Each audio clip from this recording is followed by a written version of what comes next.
मुझे लगता है कि गफ्फार भाई हैदराबाद वो बुझती हुई शमा है जो आखिरी लौ जिसकी भड़क रही है। और उसके इंट्रो दिया ना, मैं उस पर दो बात सोच रहा था। हाँ, बताएं। मैंने कहा एक तो कल मोहसिन नकवी साहब ने बात की नेशनल स्टेडियम कराची में मीडिया से कि मैं वज़ीर आज़म साहब से बात करूंगा क्राउड के लिए, लेकिन जो डेवलपमेंट अभी कुछ देर पहले हम टीवी चैनल्स पे देख रहे थे तो बिग क्वेश्चन मार्क, चूँकि अभी तो बहुत हैपनिंग्स हो रही हैं, तो शायद मुझे नहीं लगता कि हुकूमत का इन चीज़ों पर अभी तवज्जो होगी। ये मेरी अपनी बात ज़ाती कर राय ही है। दी है तो सुन भी लेते हैं। जी प्लीज़ भाई दिखाइए, जब उनसे सवाल हुआ मोहसिन नकवी साहब से, उनका क्या कहना था, प्लीज़।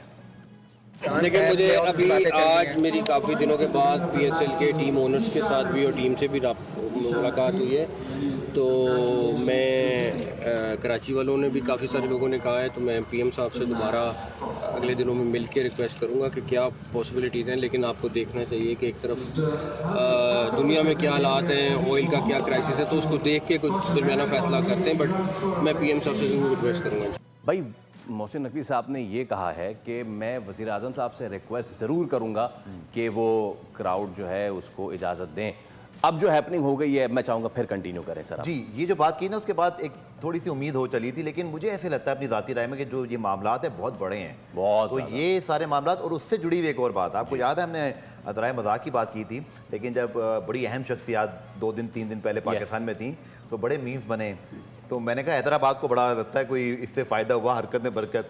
तो अभी आपने दोबारा हिंट दिया कि क्या दोबारा कुछ हो सकता है, तो इस बार देखते हैं कि हैदराबाद तो इसका लिटरली कोई लक फैक्टर आता है या ग्लेन मैक्सवेल ही थे। लेकिन on a serious note, I think अच्छा कंपटीशन होगा। कराची, कोयटा, हैदराबाद, इस्लामाबाद सब फंसे हुए हैं। मुल्तान अभी तक ठीक है, पेशावर है, सो ये बहुत मज़ा आएगा। चूँकि लाहौर डिफेंडिंग चैंपियन है फैसल, अगर आप देखें तो 4 पॉइंट के साथ नीचे बैठे हुए हैं। और इस्लामाबाद इसलिए कि देखिए उनकी भी 6 मैचों में 7 पॉइंट हैं, सिर्फ 6 मैच भी हो गए हैं। तो अगर वो कहीं स्लिप अप होते हैं तो उनका भी आप जो है ना समझे कि देखिए कराची एक मैच जीता तो 8 से ऊपर 101 पे उनका। जी नहीं, मैं सिर्फ कह रहा हूँ कि 6 मैचों में 7 पॉइंट है। वो वाहिद टीम है जिनके 6 मैचों में 7 पॉइंट है, बाकी टीमें 6 मैच खेल के 8 या 11 तक पहुंचे हुए हैं। मतलब फॉर एग्जांपल अगर कराची अपना मैच जीतता है तो वो 8 पे उनसे ऊपर हो जाते हैं। कोयटा भी फंसा हुआ है, अगर आप देखें तो सिर्फ 5 मैचों में 4 पॉइंट है। कल जल्मी से मैच है, very important match for Quetta, क्योंकि अगर वो अभी तक तो बड़े मज़े से 5-6 पर है कि कल का मैच हारते ही ये बहुत जल्दी सिचुएशन जिन टीमों की ख़राब है ना, अब वो कहते हैं ना गलती की गुंजाइश निश्ता।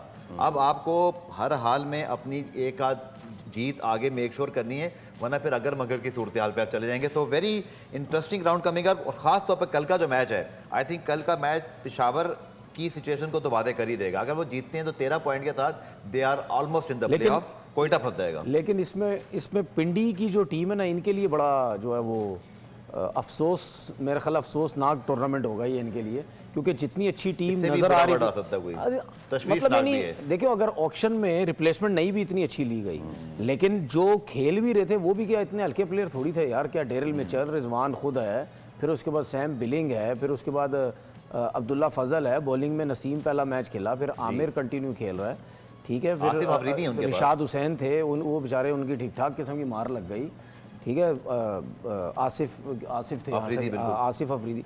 तो टीम तो बुरी नहीं थी इनकी, टीम तो बहुत अच्छी थी। लेकिन अब इन्होंने ये काम करना है कि ऊपर तो जा नहीं सकते, लेकिन जो बाकी के जो टूर्नामेंट है वो कोई इस तरीके से खेल लें, थोड़े बहुत मैचेस जीत लें, थोड़ी सी अपनी परफॉर्मेंस दे दें, रिजवान कुछ कर दे, वो जो मीटिंग कर रहे थे रजवान के यार अच्छी हो जाए, उसके साथ साथ अपनी परफॉर्मेंस कुछ दे के चले जाएं। इस किस्म की परफॉर्मेंस जो है वो आधा टूर्नामेंट हो गया, बाकी आधे में दे के चले जाएं। आगे के ऑक्शन के लिए टीम कैसी बनती है या रिजवान आगे कैप्टन रहता नहीं रहता वो बात की बात है, लेकिन फिलहाल जो उसके हाथ में टीम है वो कम से कम बेहतर करके चला जाए।